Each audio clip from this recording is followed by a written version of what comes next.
Now, if you don't live in Kibera, Korogosho, Mathare, or the streets of Nairobi, chances are that you may not have heard of Jamii Bora Bank. Nevertheless, as banks and microfinance institutions go, there is absolutely no doubt that Jamii Bora Bank is not just a unique bank, but one that is surely in a class of its own.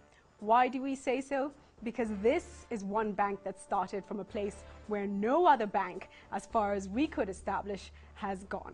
Jamii Bora Bank was born in 1999 when a group of 50 street beggar families, yes, beggars, were brought together by a retired UN Habitat worker. Her name is Ingrid Munro. The Swedish-born Ingrid came to Kenya in the early 1980s to work for UN Habitat and head the African Housing Fund, an advocacy group for the homeless. Now, in 1988, she and her Canadian husband adopted a 7-year-old boy from the streets of Nairobi. The boy led them to adopt his 2 brothers. And this was the beginning of a life-changing relationship with street families. Ingrid's interactions with street families, courtesy of the background of her adopted sons, got her wondering how she could help them change their lives and move out of the vicious circle, the cycle of poverty. Now, it was at this point that her adopted son helped her identify amenable street families with whom she could start a self-help group. So, in the poverty-stricken slums and streets of Nairobi, a non-profit trust by the name Jamii Bora, Swahili for good family, and a most appropriate name, I must say, was born. Ingrid worked hard to mobilize funds and encourage street families to make savings through Jamii Bora Trust and get loans to undertake various businesses in the informal sector. Within a few years, Jamii Bora had positively transformed the lives of many street families from lives of begging, stealing, and prostitution to being independent and respectable members of society. During a presentation she made at the Global Microcredit Summit in Halifax, Canada, in 2006, Ingrid gave several examples of people whose lives had changed from poverty to self-sufficiency through Jamii Bora. She received a standing ovation when she narrated how one Wilson Minor, at one time a most wanted criminal in Mathare Valley, joined Jamii Bora in February 2000. He left the life of crime, and by 2006 he had 4 thriving businesses. Now, what a lesson that is. Wilson Minor, according to Ingrid, was pleasantly surprised that when he changed his life, good people could trust and do business with him.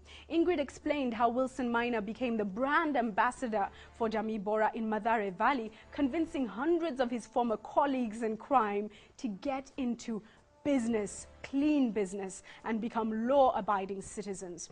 Over the years, and without making much noise about it, Jamii Bora has transformed the lives of thousands of Kenyans from poverty and hopelessness to relative wealth and confidence.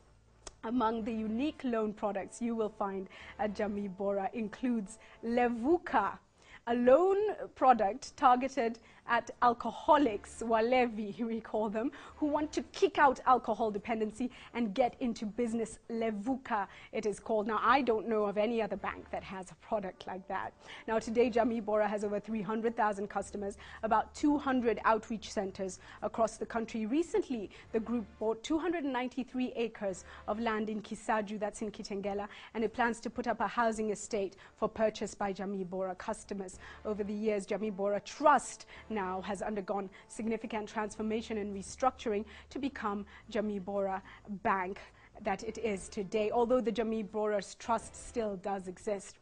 And even with the changes, it still retains the spirit that no one is too poor to become a customer of Jamii Bora. So, what is the ownership structure of this unique bank that was started by the soft-spoken social entrepreneur Ingrid Munro, a woman I have met, very humble, whose name should certainly be in the ranks of Muhammad Yunus, the Bangladeshi Nobel Prize-winning microcredit banker?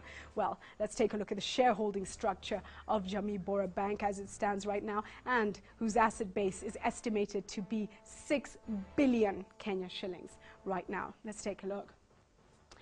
We have Jamii Bora Scandinavian Group holding 25% of the bank. Also on that list, we have Asterix Holdings. Now, Asterix Holdings is a group of local investors holding 25% of the bank as well. Also, as I mentioned, Jamii Bora Trust also exists as a separate entity. It now holds 12% of Jamii Bora Bank.